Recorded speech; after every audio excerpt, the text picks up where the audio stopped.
పత్రిజీ సాంగత్యంలో అనేక గ్రంథాలని మరి అధ్యయనం చేసే భాగ్యం లభించడం, ప్రకృతిలో గడిపే ట్రెక్కింగ్స్ చేయడం, అనేక కార్యక్రమాలు నేను దీంట్లో నేర్చుకుని ఎంతోమందితో మన పిరమిడ్ మాస్టర్స్తో కలిపి చేసే అవకాశం నాకు వచ్చింది.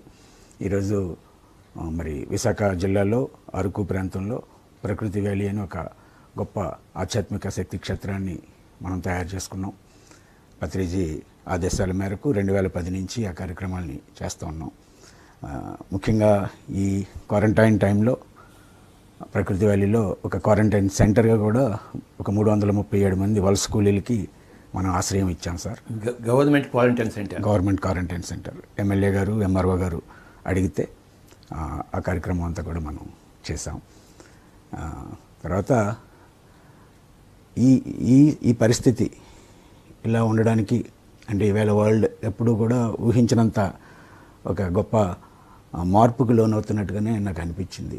తమ నుంచి అసలు ఏంటి పరిస్థితికి కారణం, ప్రపంచం అంతా కూడా ఒక్కసారి వాళ్ళు తెలుసుకునే అవకాశం కోసం ఇది వచ్చిందా, ఒక పెను మార్పుకి కారణమా అనేది మీ ద్వారా తెలుసుకోవాలని నాకు ఉంది. మొట్టమొదటిగా మీకు నమస్కారాలు. మీరు గొప్ప సీనియర్ పిరమిడ్ మాస్టర్. మీ ద్వారా ఎంతోమంది పిరమిడ్ మాస్టర్లు అయ్యారు. మీరు ఎనలేని కృషి చేశారు. మీరు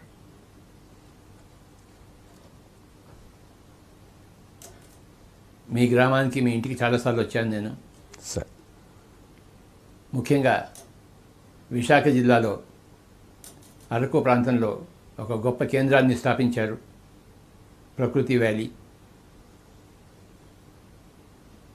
2 సార్లు అక్కడ మహాయజ్ఞాలు, మహాచక్రాలు జరుపుకున్నాము. మళ్ళీ వచ్చే సంవత్సరం కూడా ఒక గొప్ప మహాచక్రం జరపబడుతుంది అక్కడ ఫిబ్రవరి నెలలో.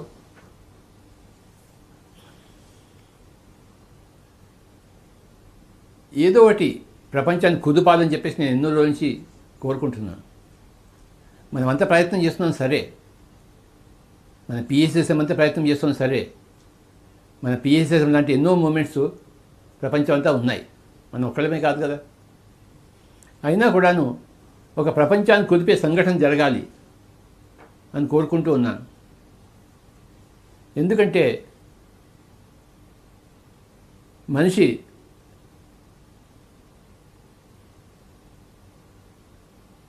ఒక మెట్టు పైకి ఎదగాలంటే ఏదో ఒక అవాంతరం రావాలి. ఒక అవాంతరం వస్తే మేల్కొంటాడు.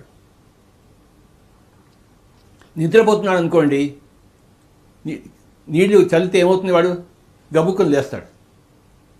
నీళ్లు చల్లకపోతే వాడు కానీ అది కూడా ఏమి జరగకుండా వెళ్ళిపోయింది.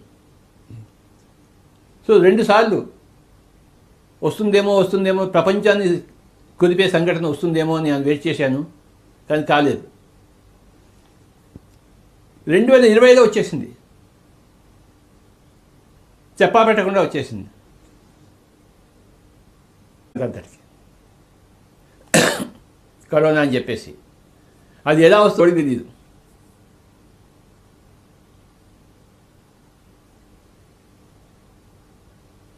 ఇప్పటిదాకా రాలేదంటే ఇంకా సమయం రాలేదని లెక్క, వచ్చిందంటే సమయం వచ్చిందని లెక్క.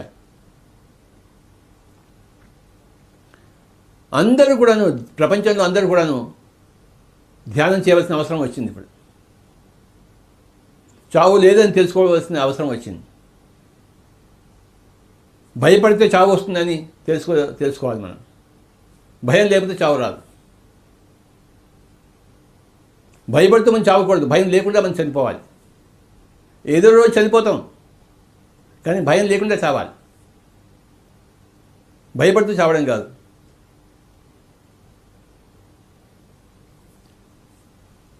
ఆ భయం పోవడానికి అందరూ ధ్యానం చేయాలి, ఆధ్యాత్మిక జ్ఞానం కావాలి. మీరు ఎప్పుడు ఎందుకు ధ్యానంలో వచ్చారు నాకు చెప్పండి కాస్త. నేను కూడా నాకు ఒక బాబు పుట్టి చనిపోయాడు సార్. అది అవాంతరం. ఎందుకు జరిగిందో తెలుసుకోవాలనుకున్నాను. కోసం వారిని కలిసి న్యూటన్ గారి ద్వారా తెలుసుకోవడానికి ప్రయత్నం చేశాను. వారు అప్పుడు ధ్యానం చేయాలి అని చెప్పారు. తర్వాత తమను కలిశాను. కలిసిన తర్వాత నిరంతరం ఎంతో ఇదొక సముద్రం ఆధ్యాత్మికత అనేది రోజు రోజుకి అర్థమవుతా. ఇప్పుడు ఫైనల్గా నాకు తెలిసింది ఏంటంటే ఏదైతే నేను ఇప్పటివరకు ఏర్పరచుకున్న నమ్మకాలు ఉన్నాయో అవి కంప్లీట్ కాదని అర్థమైంది సార్. ఇప్పుడు ఒక కొత్త కల్చర్ని, కొత్త జీవన విధానాన్ని అవలంబించవలసిన సమయమేమో ఈ కరోనా మాత్రం నాకు నేర్పింది అనుకుంటున్నా. నేను చాలా పనులు నేర్చుకున్నాను ఈ 3 నెలల్లో. నేను వంట నేర్చుకున్నాను, నేను దున్నడం నేర్చుకున్నాను, పొలాన్ని దున్నడం నేర్చుకున్నాను, కాటేజెస్ కట్టడం నేర్చుకున్నాను. ఒక 150 మందికి నేను ఒక్కడనే వండి పెట్టాను. ఎమ్మెల్యే గారు వచ్చారు, వాళ్ళతో ఎంతోమంది వచ్చారు. ఇవన్నీ నేర్చుకుని అంటే ఇంకా నా గురించి కూడా నాకు కొత్తగా చాలా పరిచయం అయింది సార్. నేను కూడా మీ ద్వారా తెలుసుకోవాలనుకున్నది ఏంటంటే ఇప్పటి వరకు ఇన్ని కోట్ల మంది జనాభా, ఇంత సైన్స్ అన్నీ అన్నారు కదా, ఈ సైన్స్ ఫెయిల్ అయిందంటారా? సైన్స్ ఎప్పుడు ఫెయిల్ అవుతుంది సార్. అట్లాంటిక్ టెన్స్లో గొప్ప సైన్స్ వచ్చింది, కానీ ఆ సైన్స్ వల్ల మొత్తం అట్లాంటిక్ ఆ ఖండమే సముద్రంలో మునిగిపోయింది. సైన్స్ వల్ల లాభం కాదు, ఆధ్యాత్మిక వల్లే లాభం వస్తుంది. ఆధ్యాత్మిక దోహదం చేసే సైన్స్ అయితే అది పనికి వస్తుంది, ఆధ్యాత్మిక విరుద్ధంగా ఉండే సైన్స్ అది పనికిరాదు.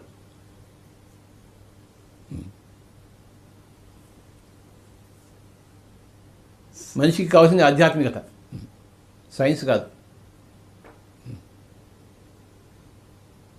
ఈ సమయం ప్రపంచం అంతా కూడా మళ్ళీ ఆ యోగా వైపు, ధ్యానం వైపు మోడీ గారు ఆల్రెడీ తప్పదు బంధునాశనం, సత్యమేవ జయతే. భారతదేశం యొక్క నినాదము, మోటో సత్యమేవ జయతే. సత్యం అన్నది ఆత్మ పదార్థం, ఆధ్యాత్మికతే సత్యం, భౌతికత సత్యం కాదు. సైన్స్ వలన విపరీత ధోరణిలో పోయింది. బాంబులు తయారు చేశారు. ఈ బాంబులు ఎవరు తయారు చేశారు చెప్పండి? సైన్స్. బాంబుల వల్ల ఎవరికి లాభం జరిగిందా ఎవరికైనా? వినాశనమే కదా, అంతా వినాశనమే. బాంబులు తయారు చేసిందే సైన్స్, కానీ సైన్స్ వలన మంచి కూడా జరిగింది. ఇప్పుడు ఈ జూమ్ వలన ప్రపంచం అంతా చూస్తుంది మన ఇంటర్వ్యూ. ఆ జూమ్ తయారు చేసింది కూడాను సైన్సే. పనికొచ్చే సైన్స్ ఉంది, పనికిరాని సైన్స్ ఉంది. బాంబులు తయారు చేసే సైన్స్ పనికిరాని సైన్స్, కమ్యూనికేషన్ తయారు చేసే సైన్స్ మంచి సైన్స్. తో సైన్స్లో విపరీత ధోరణి లేకుండా ఉండాలి, సక్రమంగా ఉండాలి సైన్స్. అప్పుడే అది ఆధ్యాత్మిక దూరపడుతుంది. అలాంటి సైన్స్ కావాలి మనకి. ప్రపంచాన్ని నాశనం చేసే సైన్స్ మనకోవద్దు, బాంబుల సైన్స్ మనకోవద్దు. ఫ్లైట్ సైన్స్ కావాలి, కానీ ఫ్లైట్లో బాంబులు ఉండకూడదు, మనకి బాంబులు వేయకూడదు. కానీ సైన్స్ ఏం చేసింది? అన్ని చోట్ల బాంబులు తయారు చేసింది. ప్రయోజనం కంటే వినాశనం వైపు ఎక్కువ ఉంది సార్. ఎప్పుడైతే ఆధ్యాత్మికత ఉంటుందో బాంబులు ఉండవు అక్కడ. ఎవరికి శత్రువులు కాదు, అందరికీ మిత్రులే అథవా తటస్థులే. కానీ శత్రువులు మటుకు ఎవరు ఉండరు. ఆధ్యాత్మికలో శత్రువులు ఉండరు, తటస్థులు ఉంటారు, మిత్రులు ఉంటారు, కానీ ఆ శత్రువులు ఎవరు ఉండరు. శత్రుత్వం అనేది ఉండదు ఆధ్యాత్మికంలో. మిత్రత్వం ఉంటుంది అథవా తటస్థం ఉంటుంది. కృష్ణుడు కౌరవులకి తటస్థంగా ఉన్నాడు. హస్తినాపురానికి రాయబారానికి వెళ్ళాడు. దుర్యోధను పిలిచాడు, వెళ్ళలేదు వాళ్ళ దగ్గరికి. విదురుడి దగ్గరికి వెళ్ళాడు. విదురుడు మిత్రుడు, దుర్యోధను తటస్థుడు, శత్రువు కాదు. ఆధ్యాత్మికలో ఎవరికి శత్రువులు కాదు, మిత్రులుగానే ఉంటారు, లేకపోతే తటస్థులుగానే ఉంటారు. అంతేకాని శత్రువులు ఉండరు, బాంబులు ఉండవు. వాడు నిన్ను చంపడానికి వస్తే అప్పుడు నువ్వు వాడిని చంపుతావు, కానీ వాడిని చంపడానికి రాకపోతే నువ్వు వాడిని చంపవు. పాండవులను విశేషంగా నాశనం చేయడం కోసం వచ్చారు కౌరవులు. అప్పుడు పాండవులు యుద్ధం చేయాల్సి వచ్చింది. 5 ఊళ్ళు ఇవ్వండి చాలయ్యా అన్నారు. అర్ధరాజ్యం అక్కర్లేదు, 5 ఊళ్ళు ఇవ్వండి, కానీ దాని కూడా ఒప్పుకోలేదు. మిమ్మల్ని చంపేది అన్నారు. అప్పుడు వీళ్ళని చంపవలసి వచ్చింది. అంతవరకు చంపవలసిన అవసరం లేదు. 5 ఊళ్ళు చాలు అని చెప్పారు. ఆధ్యాత్మికలో శత్రువులు ఎవరు ఉండరు. 2 రకాల మనుషులు ఉంటారు, మిత్రులు, తటస్థులు.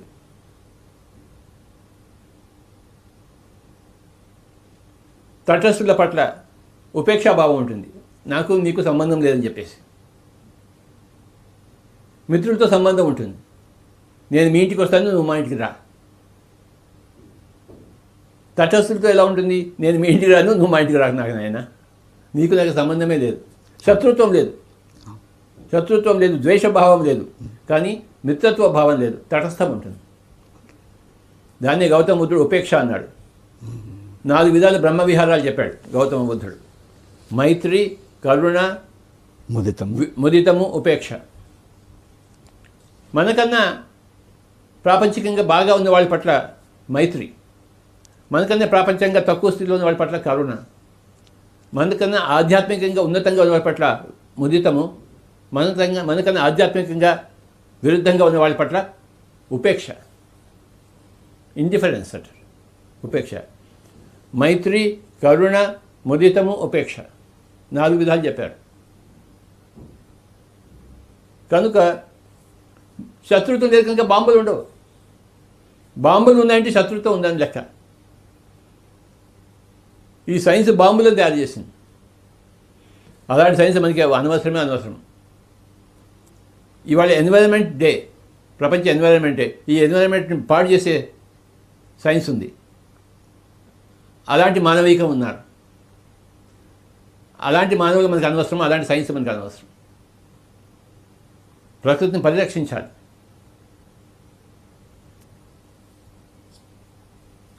నేచురల్గా జీవించాలి, అహింసాయుతంగా జీవించాలి, కరుణామయంగా జీవించాలి, సింపుల్గా జీవించాలి. దీన్ని తెలుగులో ఒక మంచి సామెత ఉంది, పరిగెత్తి పాలు తాగే కన్నా నుంచుని నీళ్లు తాగడం మేలని చెప్పేసి. ఆధ్యాత్మికం ఏం నేర్పిస్తుందంటే పరిగెత్తవలసిన అవసరం లేదు, పాలు అక్కర్లేదు, మనకి నుంచుందాం నీళ్లు తాగుదాం అని. పరిగెత్తి పాలు తాగే కన్నా నుంచుని నీళ్లు తాగడం మేలు అని చెప్తుంది. అదే ఆధ్యాత్మికత. ఈ కరోనా అందరికీ ఈ ఆధ్యాత్మికత నేర్పుతుంది. ఇప్పుడు బాబు ఎక్కడికి పరిగెత్తక్కర్లేదైనా, బిజినెస్ చేయక్కర్లేదైనా, డబ్బులు సంపాదించక్కర్లేదైనా, ఉన్న డబ్బులు చాలు నీకు, నీ సమయాన్ని నీ పెళ్ళామిడ్డలతో గడుపు, నువ్వు ఇంట్లో కూర్చో, ధ్యానం చెయ్యి, వంట చెయ్యి, సంగీతం విను, సినిమాలు చూసుకో, ఎక్కడికి పరిగెత్తద్దు నాయన, నుంచో ఇంట్లో కూర్చో, నీళ్లు తాగని చెప్తాను. సో కరోనా ఏం చెప్తుంది మనకి, పరిగెత్తి పాలు తాగవద్దు, పరుగులు వద్దు, ఇంట్లో కూర్చో. దేనికి పరిగెత్తుతున్నావు, దేనికి పరిగెత్తలేస్తున్నావు నాయన, గమ్మును కూర్చో అని చెప్తున్నారు కరోనా. ప్రపంచం మొత్తాన్నంతా గమ్మును కూర్చోబెట్టింది. సో ఏదైతే నేను ఎన్నో సంవత్సరాలుగా కోరుకుంటున్నానో అది వచ్చేసింది. I'm very very happy. ప్రపంచం అంతా ఇంట్లో కూర్చుంది, పరిగెత్తడం మానేసింది, పాలు కోసం అరువులు చాచడం మానేసింది, నీళ్లు తాగుతోంది, చాలు. సార్, ఇప్పుడు ఈ జీవులన్నింటిలో మనిషే శక్తివంతమైన వాడు అని ఇప్పటివరకు నేను నమ్ముతూ వచ్చాను. 84 లక్షల జీవుల్లో మనిషే అంత శక్తివంతుడని. ఇప్పుడు మనిషి శక్తివంతమైన వాడు కానీ బుద్ధిహీనుడైన వాడు అయ్యాడు. ఇప్పుడు ఒక వైరస్ ముందు బుద్ధిమంతుడు కావాలి. ఓకే సార్, శక్తిమంతుడైన వాడు బుద్ధిమంతుడు కావాలి. ఓకే, మనకి శక్తిమంతుడు అక్కర్లేదు. మనకి ఆ బుద్ధి ఎక్కడి నుంచి వస్తుంది? సబుకో సన్మతి దే భగవాన్ అన్నాడు గాంధీజీ. ఆ సన్మతి ఎక్కడి నుంచి వస్తుంది? ఆ సన్మతి అంటే ఏమిటి? అహింస ప్లస్ ధ్యానము ఈజ్వల్ టు సన్మతి. సన్మతి అయితే దుర్మతి ఉంటుంది, బుద్ధిహీనుడు అవుతాడు. ఎక్కువ శక్తి ఉంటే వాడు ఎక్కువ విధ్వంసం చేస్తాడు. శక్తిహీనుడు, బుద్ధి లేనివాడైనా పర్వాలేదు, కానీ శక్తిమంతుడు మనకు బుద్ధిహీనుడు కాకూడదు. మానవుడు శక్తిమంతుడు అని అనుకుంటే వాడు బుద్ధిమంతుడు కావాల్సింది. అహింసలో జీవాలి. బుద్ధి అంటే ఏంటి, సన్మతి అంటే ఏంటి? అహింస ప్లస్ ధ్యానం. ఎక్కడ హింస ఉందో, ఎక్కడ ధ్యానం లేదో వాడు బుద్ధిహీనుడు. ఎక్కడైతే అహింస ఉందో, ఎక్కడైతే ధ్యానం ఉందో వాడే బుద్ధిమంతుడు. మనిషి బుద్ధిమంతుడు కావాలి. అందుకోసమే మన పిఎస్ఎస్ఎం కష్టపడుతుంది. పిఎస్ఎస్ఎం ఏం చేస్తుంది? బుద్ధిహీనులను బుద్ధిమంతులను చేస్తుంది. సరే కానీ పిఎస్ఎస్ఎం అంటే ఏంటయ్యా? Spiritual science moment. పిఎస్ఎస్ఎం అంటే ఏమిటి? Pyramid spiritual societies Movement. ఓకేనా? అవును సార్. ఏం మళ్ళీ చెప్పు. Pyramid spiritual societies Movement. Pyramid spiritual societies Movement, PSSM. ఇంకో 2 విషయాలు చెప్తాను నీకు. Pyramid spiritual science Movement, Pyramid సజ్జన సాంగత్య మూమెంట్. ఇది సజ్జనుల సాంగత్యం, సత్యం తెలుసుకున్న జనులతో సాంగత్యం. 6 నెలలు నువ్వు కలిసి ఎవరితో తిరుగుతావో, నువ్వు న్యూటన్తో కలిసి తిరిగావు, అలా అయిపోయావు. నువ్వు సజ్జనుడు అయిపోయావు ఎప్పుడైతే న్యూటన్ని కలిసావో. సార్ అంతవరకు నువ్వు మంచివాడివి కానీ సజ్జనుడు కాదు. సార్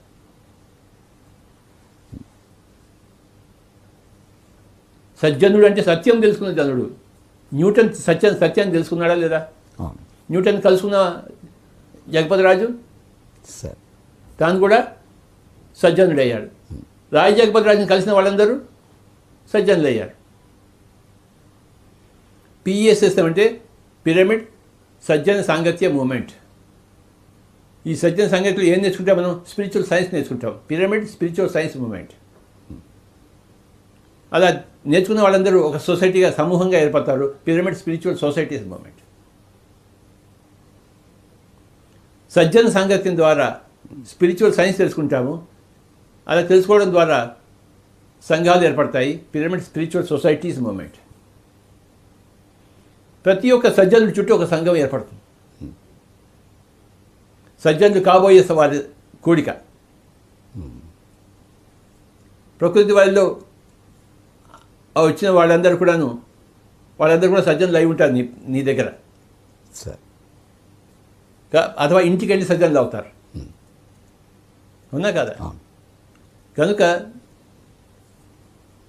ఒకప్పుడు నేను ఒక్కడే సజ్జనుడిని 40 ఏళ్ల కిందట 1980లో. ఒకళ్ళు ఇద్దరు నా దగ్గర రావడం మొదలుపెట్టారు. ఇప్పుడు కొన్ని లక్షల మంది ఈజీగా ఉంటారు. అవును అవును 1 కోటి మంది కూడా ఉన్నారేమో. అవును సార్. నిరంతరం ఈ లక్షల మంది ఎంతోమందిని కలుస్తూనే ఉన్నారు కదా. 1 కోటి వేసుకున్నారు లెక్క. సార్ ఉన్నారా లేదా? ఉంటారు సార్. మొత్తం ప్రపంచ జనాభా ఎంత? ఎన్ని కోట్లు? 700 crores 600 750 crores. అంటే అందులో 1 crores మన పిఎస్సి మాస్టర్స్ అయిపోయారు. 1 కోటి. ప్రపంచంలో ఉన్నది 750 కోట్లు. ఈ ఒకళ్ళు ఇంకో 10 సంవత్సరాలు ఈ 750 మందికి చెప్పలేరా? చెప్తారు. అయిపోతుంది సార్. నా లెక్కలో ఇప్పటికీ 2020లో 1 కోటి మంది పిరమిడ్ స్పిరిచువల్ సొసైటీ మాస్టర్స్ ఉన్నారు. పిఎస్ఎస్ఎంలో లేని వాళ్ళు కూడా ఉన్నారు కదా మాస్టర్స్. ప్రపంచం అంతా ఉన్నారా లేదా? ఉన్నారు. లక్షల మంది ఉన్నారు. లేరా? ఉన్నారు. వాళ్ళందరిలో ఒక భాగమే పిఎస్ఎస్ఎం. మొత్తం అంతా కలిపి 1 కోటి అవుతారా లేదా? ఇంకొక 10 ఏళ్ళలో ఈ కోటి మంది ప్రతి ఒక్కడు ఒక్కొక్క 750 మందికి చెప్పలేడా? ప్రపంచం అంతా అయిపోదా లేదా? అవుతుంది. ఈ కరోనా వల్ల ఈ ఆధ్యాత్మికత అన్నది వేగవంతమైంది. అయిందా లేదా? 100%. అవును సార్. ఇది పూర్తిగా అందరినీ ఆధ్యాత్మికులుగా చేసేంత వరకు ఆగదు. పోయేవాళ్ళు పోతారు, ఉన్నవాళ్ళైతే ఆధ్యాత్మికులు అవుతారు. పోయేవాడు మళ్ళీ తిరిగి వస్తాడు. వాళ్ళు తిరిగి వచ్చినప్పుడు ఈలో భూమి అంతా బ్రహ్మాండంగా ఉంటుంది.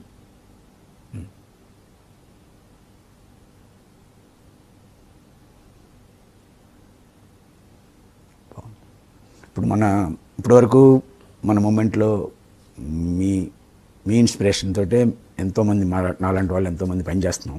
ఇప్పుడు మేము ఈ నెక్స్ట్ ఎలా ఉంటే బాగుండొచ్చు సార్? ఇంకా ఎలా చేయాలి? మీరు చేస్తున్నారు బాబా. ఇంకేమిటంటే క్వశ్చన్ ఏముందంలో? అవును, అంటే ఈ కరోనా వచ్చిన తర్వాత ఇంత లార్జ్ గ్యాదరింగ్స్ అవి ఇప్పుడు మనకేం లార్జ్ గ్యాదరింగ్ అక్కర్లేదు సార్. మనకి పిఎంసీ ఉంది. పిఎంసీ ద్వారా అందరికీ వెళ్తుంది ఇప్పుడు. ఓకే. ఇప్పుడు మనం పిఎంసీని పటిష్టం చేయాలి సార్. పిఎంసీలో మన అనుభవం పెట్టామనుకోండి ప్రపంచానికి అంతా వెళ్తుంది అది. అవును అవును ఇప్పటిదాకా బహిరంగంగా తిరిగి చేయవలసినవన్నీ చేసాం మనం. ఇప్పుడు బహిరంగంగా తిరగవలసిన అవసరమే లేదు. ఓకే. అంత ఛానల్ ద్వారా. అంతా ఛానల్ ద్వారా, డిజిటల్ ద్వారా. ఓకే. మనకి మంచి రోజులు వచ్చాయి ఇప్పుడు. అచ్చేది నాగే. ప్రధానమంత్రి చెప్పిన అచ్చేది నాగే. అచ్చా. ఇంట్లో కూర్చొని మనం పని చేసుకుంటున్నాం. నిన్న నేను సార్ కాన్పూర్ మాస్టర్తో మాట్లాడాను, ముంబై మాస్టర్తో మాట్లాడాను, అహ్మదాబాద్ మాస్టర్తో మాట్లాడాను, బెంగళూరు మాస్టర్తో మాట్లాడాను, తమిళనాడు మాస్టర్తో మాట్లాడాను, అందరితో మాట్లాడాను, తెలంగాణ మాస్టర్తో. ఇంట్లో కూర్చుని ఒకప్పుడు వెళ్ళి ఏ పని చేసి వచ్చాను, ఇప్పుడు ఇంట్లో నుండి అదే పని చేస్తున్నాను. కాలం మారిపోయింది. సార్ మన కష్టాలన్నీ తీరిపోయాయి. దుక్కి దున్నాము, విత్తనాలు వేసాము, కలుపు తీసాము, నీరు పారించాము, అన్ని కంకులు వస్తున్నాయి. ఇంకేం చేయాలి మనం ఇప్పుడు? కంకులు వచ్చినప్పుడు ఇంకేం చేస్తాం స్వామీజీ? ఆ ఫలాల్ని చూస్తూ ఆనందంగా ఉంటాం. అవును. ఇంకా చేయవలసింది ఏమి లేదు, చేయవలసినవన్నీ అయిపోయినాయి. ఓకే. అన్ని కంకులు వచ్చాయి.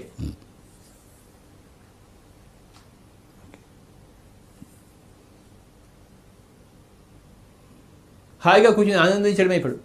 అలాంటి సమయం వచ్చేసింది పిరమిడ్ మాస్టర్స్ అందరికీ. నువ్వు ఇంట్లో కూర్చున్న ప్రపంచంలో నీ దగ్గరకు వస్తుంది. ఈ ఇంటర్వ్యూ చూసి అందరూ నీకు ఫోన్ చేస్తారు, నాకు ఫోన్ చేస్తారు. సార్ అంత పిఎంసి ద్వారా ప్రపంచం అంతా ఊగుతుంది. మన కష్టాలన్నీ అయిపోయాయి నాయన. పిఎస్ఎస్ఎం అంతా కూడా బ్రహ్మాండంగా కష్టాలు పడింది. కష్టాలు ఎప్పటికీ ఉండవు, నష్టాలు ఎప్పటికీ ఉండవు, సుఖాలు కూడా ఉంటాయి, సంతోషాలు కూడా ఉంటాయి, సంబరాలు కూడా ఉంటాయి. కంకులు కోసుకున్నప్పుడు సంబరమే.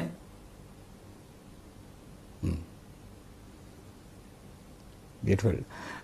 నేను అబ్జర్వ్ చేస్తున్నంత ఉన్నవాళ్ళు ఎవరైనా కంగారు పడ్డారేమో, కానీ మన వాళ్ళందరూ ఎలా కంగారు పడతారు స్వామీజీ? దీని గురించి అసలు ఎవరు కూడా అంతా మీలాగే పాజిటివ్గానే మాట్లాడారు. యోగేశ్వర్లు అయిన వాళ్ళు కంగారు ఉంటుంది ఏంటి? ఉండదు. యోగంలో లేని వాళ్ళకే కంగారు. నేను శరీరం అనుకుంటున్న వాళ్ళకే కంగారు. నేను ఆత్మను తెలుసుకున్న వాళ్ళకి కంగారు ఏముంటుంది? ఏమీ లేదు. కనుక ప్రపంచానికంతా మంచి రోజులు వచ్చేసాయి. ఓకే.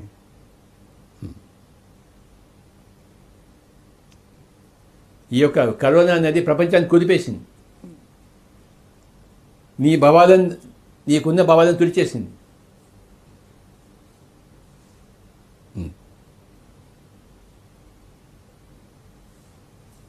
కొద్ది రోజులకి కరోనా అనే వైరస్ పోతుంది.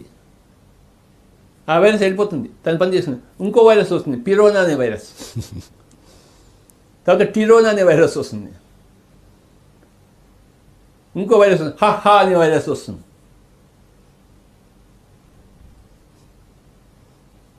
ఎన్నో ఆటంకాలు వస్తాయి, అవాంతరాలు వస్తాయి మనిషిని ఉద్ధరింపజేయడం కోసం, దుష్ట శిక్షణ కోసం, శిష్ట రక్షణ కోసం. అవాంతరం ఎందుకు వస్తుంది? దుష్ట శిక్షణ కోసము, శిష్ట రక్షణ కోసం. పరిత్రాణాయ సాధూనాం వినాశాయ చ దుష్కృతాం ధర్మ సంస్థాపనార్థాయ సంభవామి యుగే యుగే. ప్రతి అవాంతరం ఉంటుంది. నేను ప్రతి యుగంలోనూ వస్తూనే ఉంటాను, ప్రతి కాలంలో వస్తుంటాను. ఏమంటుంది? ఎవరంటున్నారు? అవాంతరం. ఎందుకు వస్తుంటాను నేను? దుష్ట శిక్షణ కోసము, శిష్ట రక్షణ కోసము. ధ్యానం చేసేవాడి రక్షణ కోసము, మాంసం తినేవాడి శిక్షణ కోసం. రెండు రకాల మనుషులు ఉన్నారు. రాక్షసులు లాంటి వాళ్ళు, దేవతలు లాంటి వాళ్ళు. రాక్షసులు లాంటి వాడి యొక్క శిక్షణ కోసం వస్తుందని, దేవతలు లాంటి వాళ్ళ యొక్క రక్షణ కోసం వస్తుంది. పరిత్రాణాయ సాధూనాం వినాశాయ చ దుష్కృతాం ధర్మ సంస్థాపనార్థాయ సంభవామి యుగే యుగే.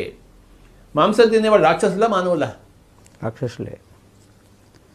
రక్తమాంసాలు రాక్షసులే కదా సార్ తింటారు. వాడు మానవుడు అని పిలవడానికి అర్హత ఉందా వాడికి? లేదు. ఆ? లేదు. ఉందా? లేదు సార్. మరి రాక్షసుని ఏం చేస్తుంది? చంపేస్తుంది. అవును. ధ్యానం చేసేవాడిని రక్షిస్తుంది. దేవతలు వాటిని రక్షిస్తుంది.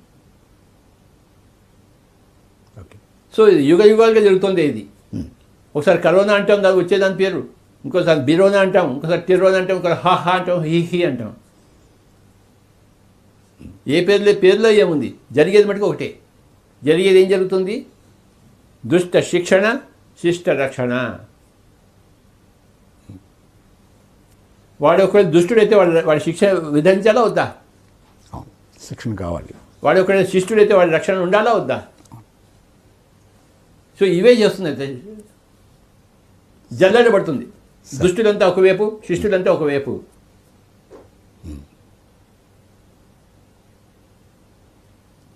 కృష్ణుడు ఏం వచ్చాడు? కౌరవులంతా చావడం కోసం, పాండవులంతా రక్షించడం కోసం వచ్చాడు.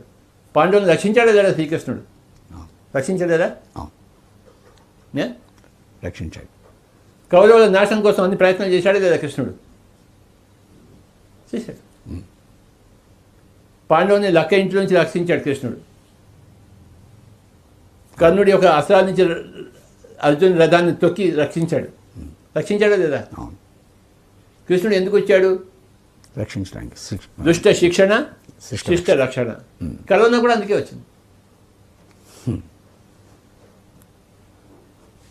సార్, మీరు 2005లో మనం మారేడుమిల్లి ట్రెక్కింగ్కి వెళ్ళాం సార్. ఆ రోజు మీరు అన్నారు నాతో, ఒక 30 సంవత్సరాలు మనం అడవిలో ఉండవలసి వస్తుందయ్యా, నగరాల్లో ఎవరు ఉండరు అని అప్పుడు అన్నారు. అంటే మీరు భవిష్యత్తుని చూసి అన్నారా సార్?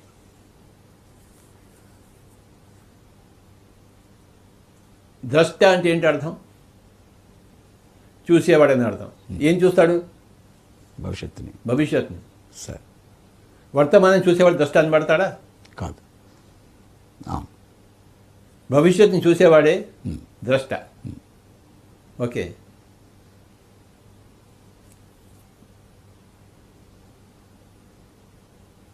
భవిష్యత్తుని ఎలా చూస్తాం మనం? ఎలా చూస్తాం చెప్పు? జ్ఞానం, బుద్ధి. భవిష్యత్తుని చూడగలిగిన వాడే జ్ఞాని, భవిష్యత్తుని చూడలేని వాడే అజ్ఞాని.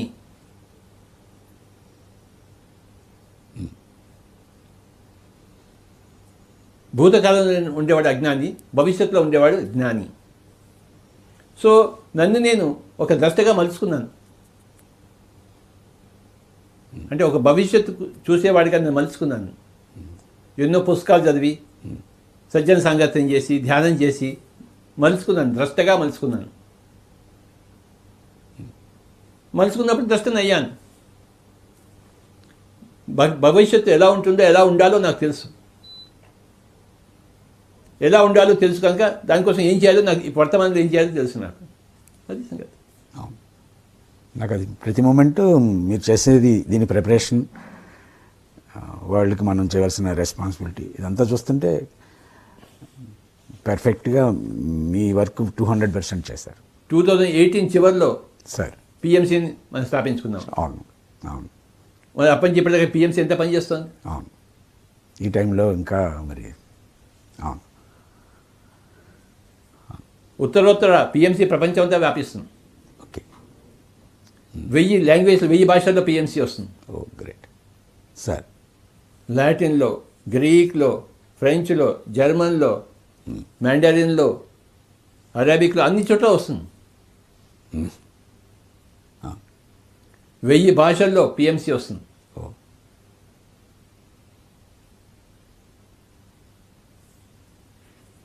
మర్రి చెట్టుకి ఎన్ని ఊడలు ఉంటాయి? ఇన్ఫినైట్. అవును సార్. ఊడలు దిగుతూనే ఉంటాయి కదా. అవును. అలాగే పిఎంసీ కూడా ఊడలు దిగుతూనే ఉంటాయి. పిఎంసీ ఒక పెద్ద మర్రి చెట్టు అవుతుంది. ప్రపంచాన్ని అంతా పరిరక్షించే మర్రి చెట్టు అవుతుంది. తప్పదు. గ్రేట్. ఇది సత్యము సార్. ధ్యానం అనేది సత్యము, అహింస అనేది సత్యము, పిరమిడ్ ఎనర్జీ అనేది సత్యము. సత్యము వ్యాపిస్తుంది. నీరు పళ్ళెం ఎరుగు, సత్యము వ్యాప్తి నెరుగు. ఓకే. నీరు పళ్ళెం ఎరుగునా లేదా? అవును. నీరు పళ్ళెం ఎరుగును, సత్యం వ్యాప్తి నెరుగును. ఈ 4 సత్యాలు, అహింస శాకాహారం అనే సత్యము, ఆనాపానసతి ధ్యానం అనే సత్యము, spiritual science you create your own reality అనే సత్యము.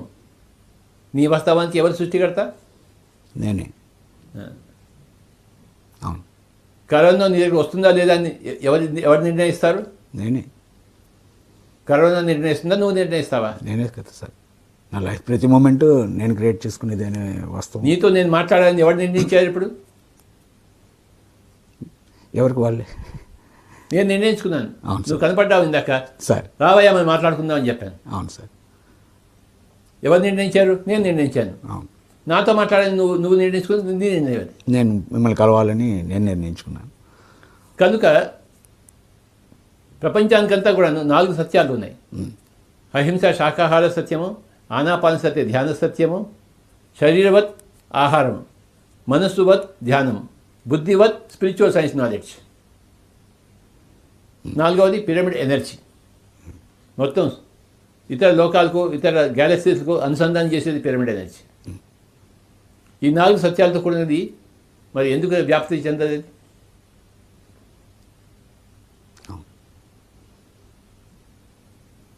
శిష్టుడు అంటే ఎవడు? సత్యం ఉన్నవాడి దగ్గర శిష్టుడు. శిష్టుడు. దుష్టుడు ఎవడు? సత్యం లేనివాడు దుష్టుడు. హింసలో ఉండేవాడు దుష్టుడు. ఇంకొకరిని చంపి తినేవాడు దుష్టుడు. చేపని చంపి తినేవాడు దుష్టుడు. మేకని చంపి తినేవాడు దుష్టుడు. ఆవుని, ఎద్దుని చంపి తినేవాడు, ఒంటిని చంపి తినేవాడు దుష్టుడు కాదా? అవును.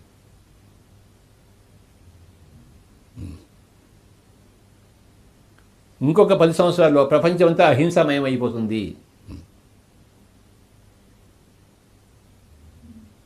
కరోనా తర్వాత పిరోనా వస్తుంది, పిరోనా తర్వాత సరోనా వస్తుంది, సరోనా తర్వాత హాహా వస్తుంది, తర్వాత హీహీ వస్తుంది. అన్నీ వస్తాయి, పేర్లు మారుతాయి, కానీ జరిగేది ఒకటే. ఏమిటాయంటే దుష్ట శిక్షణ, శిష్ట రక్షణ. పరిత్రాణాయ సాధూనాం వినాశాయ చ దుష్కృతాం ధర్మ సంస్థాపనార్థాయ సంభవామి యుగే యుగే. నేను వస్తూనే ఉంటానని చెప్తున్నాను. ఎవరు చెప్తున్నారు? ఈ అవాంతరం, మార్పు, షిఫ్ట్, యాక్సిస్ షిఫ్ట్ వస్తూనే ఉంటుంటారు. ఈ 2020 సంవత్సరంలో మనం చూస్తున్నాం ఇది. నాకు మటుకు హాయిగా ఉందయ్యా. 2 నెలలు హాయిగా ఇంట్లో కూర్చున్నాను నేను. బోల్డ్ అని రెస్ట్ తీసుకున్నాను. ఇంకా బాగా పనిచేయగలను నేను ఇప్పుడు. Beautiful sir. ఏదైనా ఇంత ఈ పాజిటివ్ దృక్పథం, సరైన సత్యం, అవగాహన ఉన్నవాళ్ళు దీన్ని హ్యాపీగానే అర్థం చేసుకున్నారు. అయితే మెజారిటీ పీపుల్ ఇంకా అజ్ఞానంలోనే ఉన్నారు కదా సార్. మెజారిటీ పీపుల్ అజ్ఞానులు. అందులో మెజారిటీ పీపుల్ దుష్టులు. అజ్ఞానుల్లో మెజారిటీ పీపుల్ దుష్టులు ఉన్నారు. వాళ్ళందరి కర్మ హ్యూమనిటీ అనుభవించవలసి వస్తుంది. ఎవరి కర్మ కూడా అనుభవించాల్సిందే. ఆ కలెక్టివ్ కర్మ మనందరం కూడా అనుభవించవలసి వచ్చిందంటారా? ఇప్పుడు వీళ్ళందరూ మనమేం అనుభవించాం, మన కర్మ మనం అనుభవిస్తాం. మనం హాయిగా ఉన్నాం. నేను హాయిగా ఉన్నాను, నువ్వు హాయిగా లేవా? అవును. నువ్వేమో అనుభవిస్తున్నావా? హాయిగానే ఉన్నాం. మరి ఇంకేంటి మరి? ఇంకేంటి మరి? Okay okay sir. ఇంకొకటి కర్మ ఇంకోటి ఎవడు అనుభవించడు. అంటే మానవాళి చేసిన తప్పిదం మొత్తం మానవ సమాజం అనుభవిస్తుందా అని ఎవరికి వారే యమునా తీరే. ఓకే. నీ కర్మ నీది, నా కర్మ నాది. అంతేగాని గ్రూప్ క్వశ్చనే లేదు. అచ్చా అచ్చా. క్వశ్చనే లేదు. Sir individual. ఓకే, బాగుంది సార్. ఇప్పుడు ఈ దేశం, భారతదేశం, ఇది ఈ ఆధ్యాత్మిక జ్ఞానాన్ని అత్యున్నత శిఖరంలో ఉన్న దేశం కదా సార్. రియల్గా ఇప్పుడే అందరూ ఈ దేశం వైపు కూడా పూర్తిగా చూస్తున్నారని అనిపిస్తుంది. అది భారతదేశం ప్రపంచంలో అగ్రగామి దేశం అవుతుంది. That is there on the cards sir. సత్యం ఉన్న దేశం అగ్రదేశం కాబట్టి ఇంకే దేశం అవుతుంది బాబు? బాంబులు ఉన్న దేశం అగ్రదేశం అవుతుంది ఏంటి? అవును. బాంబులు వేస్తే అగ్రదేశమా? మిలిటరీ ఉంటే అగ్రదేశమా? మనిషిని చంద్రుడి మీద పంపిస్తే అగ్రదేశం అవుతుందా? సత్యం ఉన్న దేశం అగ్రదేశము. గ్రేట్. అవును. యాజ్ ఇట్ ఈస్ భారతదేశం అగ్రదేశం బాబా సార్. ఎప్పుడో అయ్యేది కాదు, ఇప్పుడే ఉంది. అది ఎప్పటించో ఉంది అగ్రదేశం.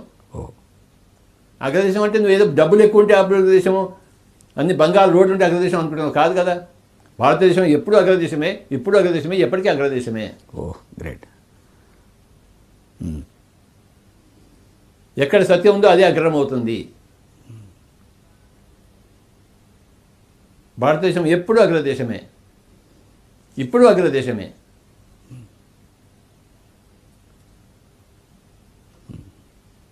ఎప్పటికీ అగ్రదేశమే. అవును. ఇప్పుడు ప్రపంచం గుర్తిస్తుంది, అజ్ఞానంలో ఉన్న వాళ్ళు కూడా వాళ్ళు గుర్తించినా గుర్తించినా అగ్రదేశమే. అవును సార్, అవును సార్. కౌరవులు కృష్ణుడు గుర్తించలేదు. ఎవరు అగ్రజుడు, కౌరవుడా కృష్ణుడా? అవును. శిశుపాలుడు గుర్తించలేదు, తిట్టాడు పట్టుకుని. తిట్టినవాడు అగ్రజుడా, కృష్ణుడు అగ్రజుడా? ఎవడు గుర్తించగలే కదబ్బా. అవును. భారతదేశం వల్ల గుర్తించాలేంటి? గుర్తించాలని కోరిక రాంగ్. అనుసరించాలని వాడి ఇష్టం, వాడి అనుసరిస్తే లేకపోతే చేస్తుంది. ఎవడిష్టం వాడిది బాబా. అవును సార్. ఎవడిష్టం వాడిది. ఒకళ్ళు ఇంకొకళ్ళు ఇష్టానికి తల వంచకూడదు. యథా ఇచ్చసి తథా కురు, భగవద్గీత సందేశం. నీ కర్మకి నువ్వు బాధ్యుడు, నా కర్మకి నేను బాధ్యుడిని. నీ ఇష్టం నువ్వు చేయి, నా ఇష్టం నేను చేస్తాను. నువ్వు హింసలో ఉంటా అంటే ఉండు. ఇంకో కరోనా బిరోనా టిరోనా వస్తాయి నీకు. నువ్వు అహింసలో ఉన్నావా? ఏ కరోనా లేదు, ఏ బిరోనా లేదు, టిరోనా లేదు నీకు. అవును, అది రుజువైంది సార్. ఈ క్వారంటైన్ సెంటర్కి పంపుతున్నప్పుడు మన వాళ్ళే కొంతమంది కూడా రాలేదు, రమ్మన్నా కూడా రావడానికి ఎందుకంత రిస్క్ తీసుకోవాలి అన్నారు. నేను ఇదే అనుకున్నా, నా కర్మ, నా అనుమతి లేనిది ఏది కరోనా నాకు వస్తుంది. క్వారంటైన్ సెంటర్ ఇచ్చాను, నేనేం మాస్కులతోటి వాళ్ళ దగ్గర తిరగలేదు, వాళ్ళతో కలిసి ఉన్నాను. నాకు అర్థమైంది.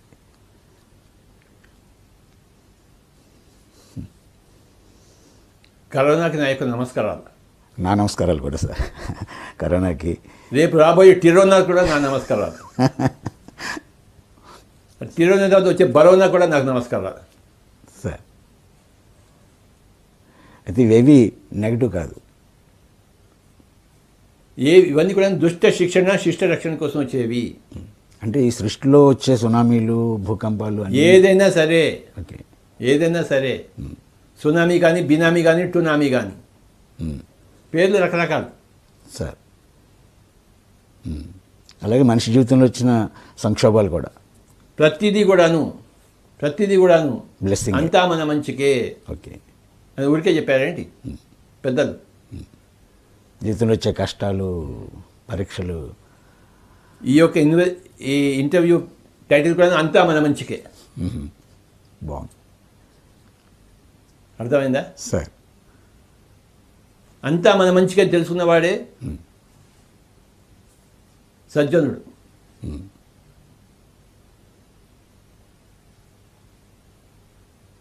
అయితే కష్టం వచ్చినప్పుడు, ఒక సమస్య వచ్చినప్పుడు, ఫ్యూచర్లో ఏం జరుగుతుందో ఒక సందిగ్ధం ఏర్పడినప్పుడు సామాన్యుడు రకరకాలుగా భావించి దారి తప్పుతాడు కదా సార్. నువ్వు అనుకునే సామాన్యుడిగా ఉండకూడదు, అజ్ఞానిగా ఉండకూడదు, సుజ్ఞాని కావాలి. అది తీరుతాడు, ఇవాళో రేపో ఎల్లుండో. నేను కొన్ని కామెంట్స్ విన్నాను సార్. మీరు ధ్యానం చెప్తారు, జబ్బులు పోతాయంటారు, మరి మీ ధ్యానులకే కొంతమందికి వచ్చినాయి కదా అంటారు. Every case is different. వాడికి 190 పాపాలు చేసి 180 ధ్యానాలు చేస్తే ఇంకా 10 పాపాలకి చేసుకోవాలి కదా పరిష్కారం. అవును, మరి ఆ లెక్క తెలియకుండా మాట్లాడితే ఎలాగా? మాట్లాడే వాడికి లెక్క లేదు, వాడికి తిక్క ఉంది అంతే వాడికి. అలాంటి మూర్ఖ మాటలకు మీరు విలువ ఇవ్వకూడదు మీరు. అలాగే అలాగే. మూర్ఖుల మాటలు చెప్పుకోవాలా, విజ్ఞుల మాటలు చెప్పుకోవాలా బాబా? విజ్ఞుల మాటలే చెప్పుకో. మరి మూర్ఖుల మాటలు ఎందుకు చెప్తున్నారు మీరు? రియలైజేషన్ మన వాళ్ళందరికీ. వాళ్ళంతా మూర్ఖులు సార్. సార్, మూర్ఖుల మాటలు ఈ చెవిలోంచి విని ఈ చెవిలోంచి వదిలిపెట్టేయాలి, ఈ నోట్లోంచి బయటకు రాకూడదు. ఓకే. సజ్జనుల మాటలు నోట్లోంచి బయటకు తీసారు. ప్రపంచంతో మూర్ఖులు ఉన్నారు, వాళ్ళ కామెంట్స్ అంతా మూర్ఖులు. ఓకే. వాళ్ళ కామెంట్స్ నువ్వు నేను పట్టించుకోకూడదు ఆయన. సార్, మూర్ఖుల మాటలు పట్టించుకునేవాడు మూర్ఖుడు. మూర్ఖుల మాటలు పట్టించుకోవద్దు, విఘ్నుల మాటలే పట్టించుకో. గ్రేట్. అర్థమైందా? అవును సార్. నేను ఒక విజ్ఞుణ్ణి, నేను ఎప్పుడు మూర్ఖ మాటలు పట్టించుకోను. వాళ్ళ మాటలు నా నోట్లోంచి ఎప్పటికీ రావు. విజ్ఞుని మాటలే నా నోట్లోంచి ఎప్పటికీ వస్తాయి. చాలా బాగుంది. టైం ఎంత అయిందమ్మా?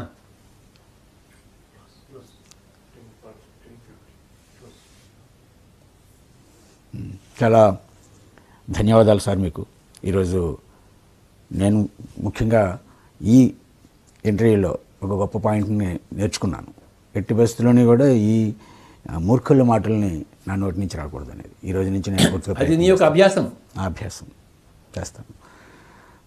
తర్వాత మిమ్మల్ని కలిసే భాగ్యం పిఎంసీ అందించినందుకు పిఎంసీకి, పిరమిడ్ మాస్టర్లందరికీ ప్రత్యేక కృతజ్ఞతలు, నమస్కారాలు. మీకు నమస్కారం.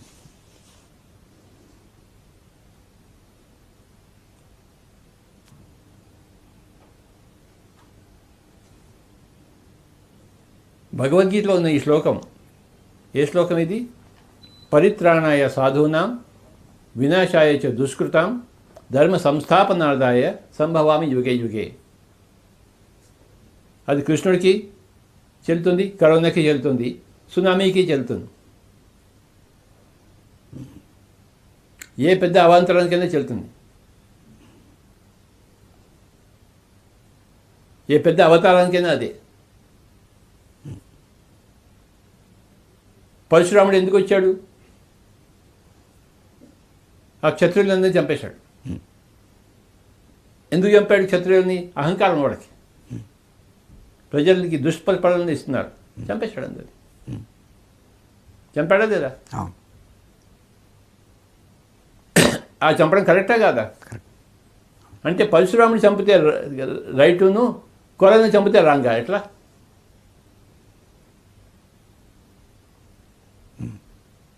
చావు అనేది యమధర్మరాజు నిర్ణయిస్తేనే వస్తుంది, లేకపోతే రాదు ఎవరికి. యమధర్మరాజు, అధర్మరాజు కాదు. యమధర్మరాజు అన్నామా, అధర్మరాజు అన్నామా? యమధర్మరాజు, ధర్మరాజు అన్నాం.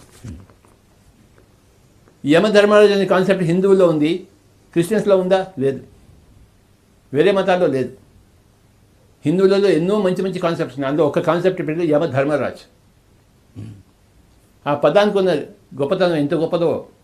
యముడు అంటే చావు. ఓకే, యమ అని తిరిగేస్తే ఏమవుతుంది చెప్పు? మాయని తిరగవేసేదే యమ. ఇప్పుడు మాయలో ఉన్నావు, చావు ద్వారా మాయలోంచి బయటపడతావు. అక్కడ పోయి కళ్ళు వేసుకుంటావు. ఓహో, నేను ఇంత తప్పు పని చేశానా, నేను ఇంత చెత్త విధవనా. యమ అనేది మాయకి ఆపోజిట్. అంటే నీ చావు నేను మాయలోంచి బయటపడేస్తుంది. అందరి మనుషులన్నీ చావు అనేది మాయలోంచి బయటపడేస్తుంది. ధ్యానము బతుకున్న వాళ్ళని మాయలోంచి బయటపడేస్తుంది.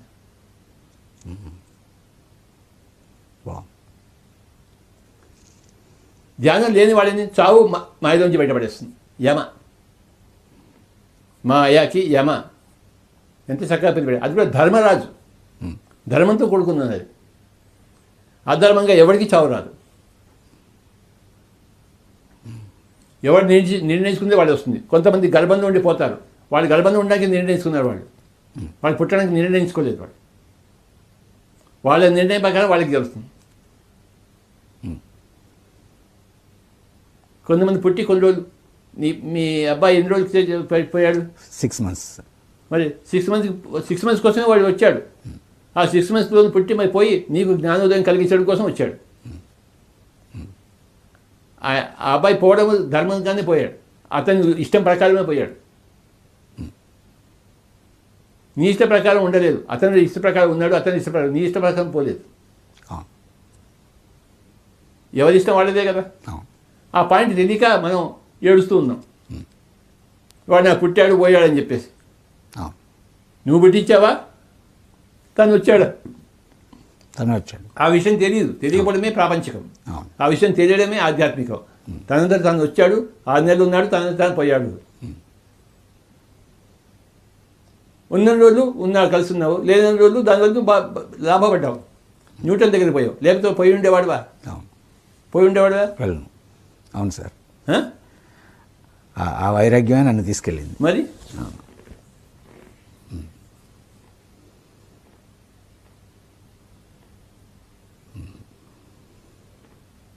యమధర్మరాజు కాన్సెప్ట్. యమ అంటే చావు, మాయలోంచి బయటపడేది చావు. ఈ కరోనా వాళ్ళు చచ్చిపోయిన వాళ్ళందరూ పై ఒకరికి వెళ్ళి హాయిగా కళ్ళు విప్పి చూస్తున్నారు. వాళ్ళు తెలివితో ఉన్నారు, వాళ్ళు సంతోషిస్తున్నారు. ఓహో ఇలా ఉందా సంగతి అని చెప్పేసి వాళ్ళు ఎంతో సంతోషంతో గెంతుతున్నారు. వాళ్ళు మాయలోంచి బయటపడిన వాళ్ళు మళ్ళీ ఈసారి నేను మళ్ళీ బాగా పోతాను, బాగా ధ్యానం చేస్తాను, మొన్న గొర్రెని తిన్నాను, ఈసారి గొర్రెని తిన్నాను వాడు నిర్ణయించుకుని వస్తాడు. వాడు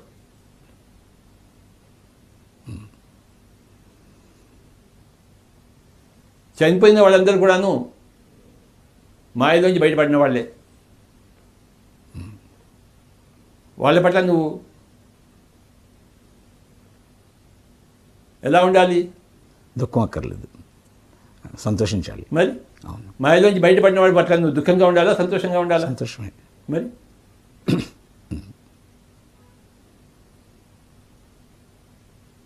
ఇక్కడ దుష్టులను శిక్షించి పైదో ఒకరు పంపించి అక్కడ శిష్టులను చేసింది కరోనా.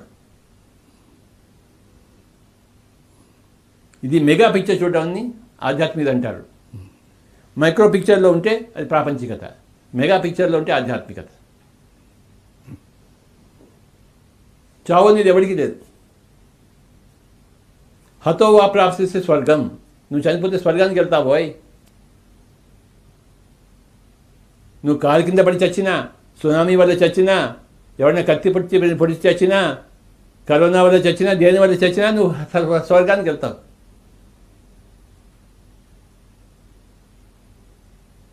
ఒక ఆత్మహత్య తప్పితే అప్పుడు నువ్వు స్వర్గానికి వెళ్ళవు, భూవర్లోకానికి వెళ్తావు, దగ్గర ఉన్న లోకానికి వెళ్తావు. అక్కడే మళ్ళీ కాస్త బాధను అనుభవిస్తావు. ఆత్మహత్య చేసుకునేవాడు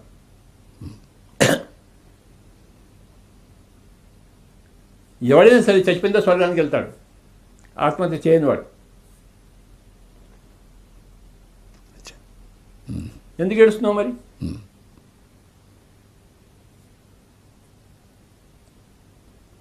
నీకు పుట్టిన అబ్బాయి నువ్వు వెళ్ళిపోయి కలుసుకోవచ్చు, అక్కడ నిద్రలో కలుస్తూనే ఉన్నావు నువ్వు. ఎక్కడ చావన్నది లేదు. కనుక ఏ భూకంపాన్ని వద్దంటావు, ఏ సునామీకి వద్దంటావు, ఏ కరోనాకి వద్దంటావు? భూమాదికి తెలియదేంటి? యమధర్మరాజుకి తెలియదేంటి? ఎవరికి వెళ్ళాలో వద్దో తెలీదా? నీకే బాగా తెలుసా? నీకు బాగా తెలుసా? యమధర్మరాజుకి బాగా తెలుసా? యమధర్మరాజుకి అన్నీ తెలుసు. మరి నాకేదో తెలుసు అనుకోవడమే పెద్ద అహంకారం, మూర్ఖత, అజ్ఞానం. యమధర్మరాజుకి అన్ని తెలుసు అని తెలుసుకోవడమే జ్ఞానం. యమధర్మరాజు గారికి నమస్కారాలు.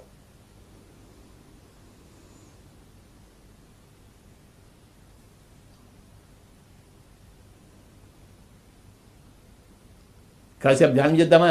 చేద్దాం సార్. యమధర్మరాజు గారి పేరు మీద సార్ సార్ కాసేపు ధ్యానం చేద్దాం. ఆయన తలుచుకుంటూ, సార్ ఆ గొప్ప ధర్మరాజుని, యమధర్మరాజుని తలుచుకుంటూ ధ్యానం చేద్దాం. బాగుంది. ఒక 10 నిమిషాలు. సార్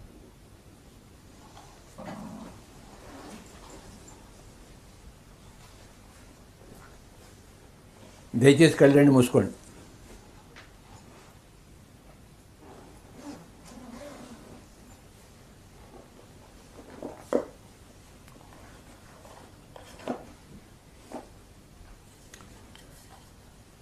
యమధర్మరాజుకు జై.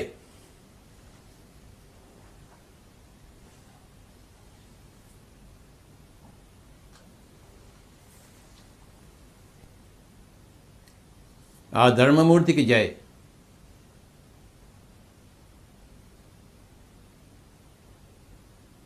ఆ మాయలోంచి బయటపడేసే వాడికి జై.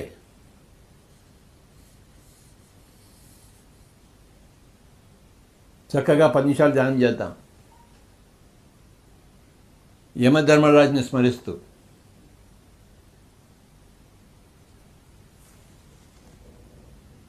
ఆ ధర్మానికి జేజేలు కొడుతూ.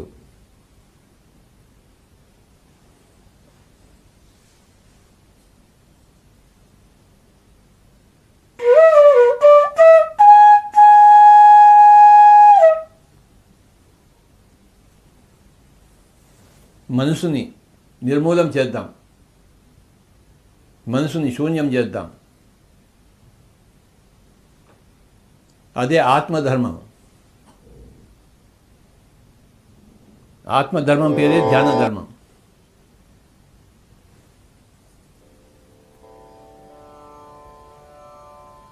ప్రాపంచిక ధర్మము కరుణ, ఆత్మధర్మము ధ్యానం.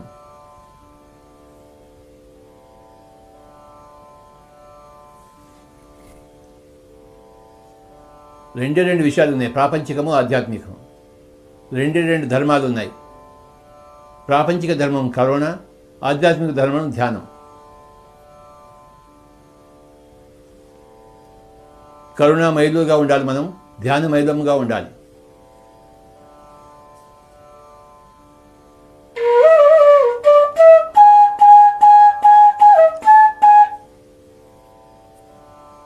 రెండు ధర్మాలు, ప్రాపంచిక ధర్మము, ఆధ్యాత్మిక ధర్మము. ప్రాపంచిక ధర్మం కరుణ, అహింస. ఆధ్యాత్మిక ధర్మం ధ్యానము.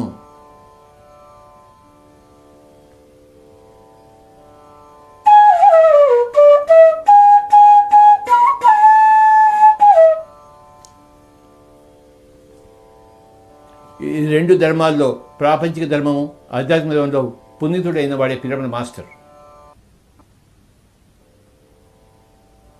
రెండు ధర్మాల్లో ఉండేవాడే పిరమిడ్ మాస్టర్. కరుణా ధర్మము, ధ్యాన ధర్మం. ఎవరూ కళ్ళు తెరవరాదు. కళ్ళు తెరిస్తే కరుణా ధర్మం ఉండాలి, కళ్ళు మూసుకుంటే ధ్యాన ధర్మంలో ఉండాలి. కళ్ళు తెరిస్తే ప్రాపంచికము, కళ్ళు మూస్తే ఆధ్యాత్మికము.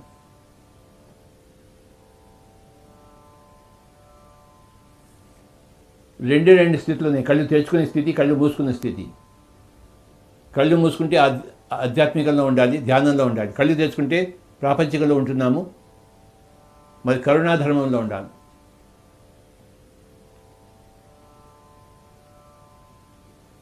పది నిమిషాలు ఎవరు కళ్ళు తెరవరాదు. ధ్యాన ధర్మంలో ఉన్నవారు.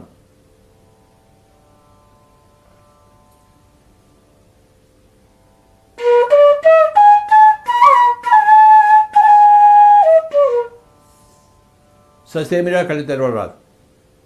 ఏం అవసరం ఉంది కళ్ళు తెరవడానికి? ఏదైనా అవసరం ఉంది ఏమిటి?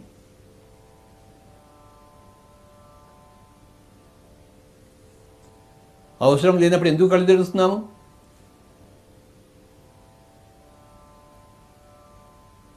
ఎవరు కళ్ళు తెరవరాదు.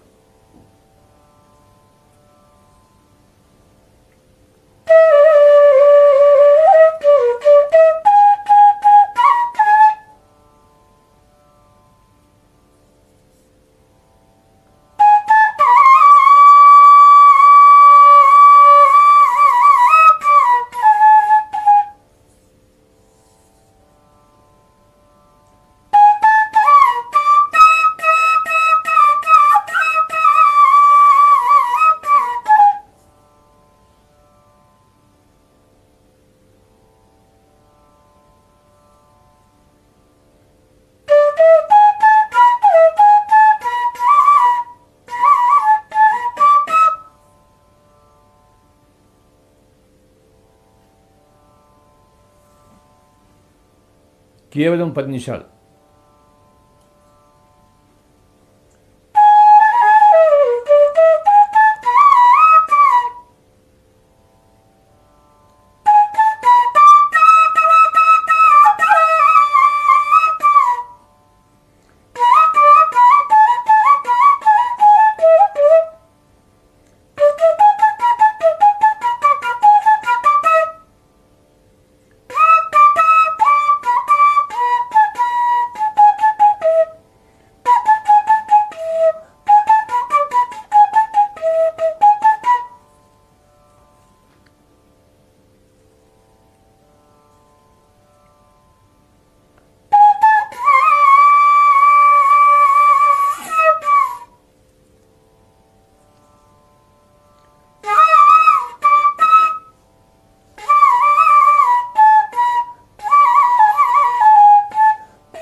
ఆఖరి 5 నిమిషాలు.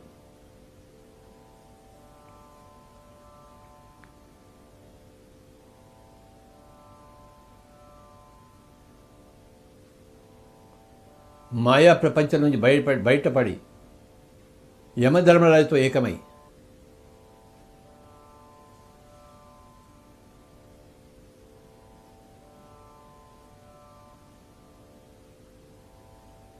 అంతా మన మంచికే అని తెలుసుకుంటూ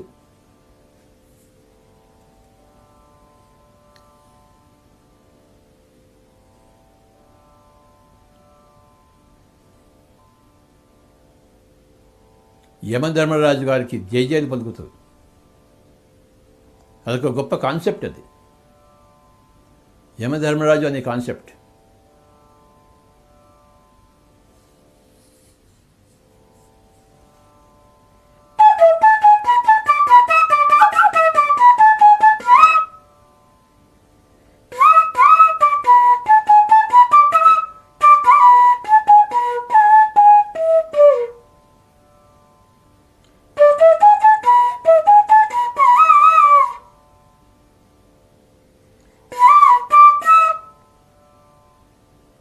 ఆఖరి 5 నిమిషాలు.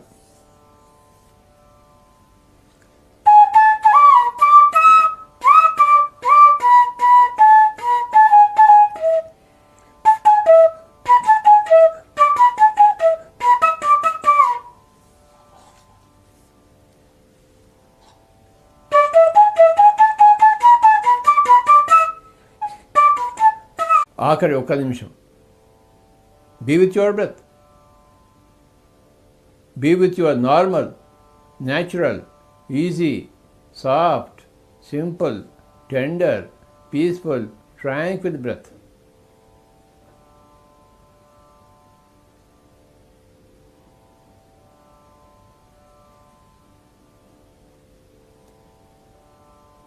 ఆఖరి 1 నిమిషం యమధర్మరాజు గారికి నమస్కారాలు పెడుతూ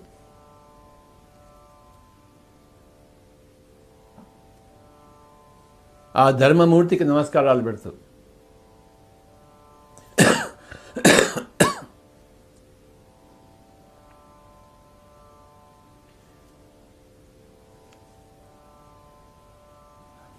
ఆఖరి 30 సెకండ్లు.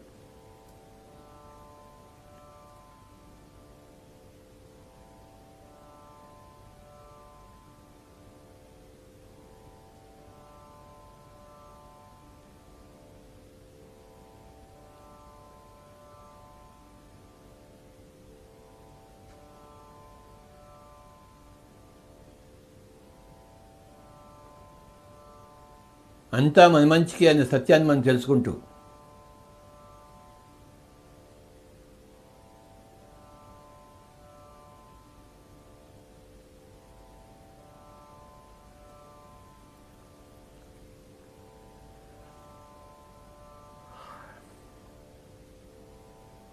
ఆఖరి 10 సెకండ్లు. 10, 9, 8, 7, 6, 5, 4, 3, 2, 0. మెల్లిగా 2 చేతులు కళ్ళ మీద పెట్టుకుందాం. 5 క్షణాలు. 5, 4, 3, 2, 1, 0. 2 చేతులు తీసేస్తూ కళ్ళ తెరుద్దాం. థ్యాంక్ యూ జగపతిరాజు గారు.